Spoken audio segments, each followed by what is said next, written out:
லட்சம் பூக்கள் ஒன்றாக பூத்ததே.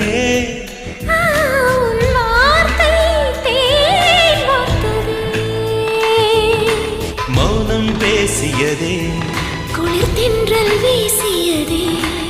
ஏழை தேடிய ராணி நீ என்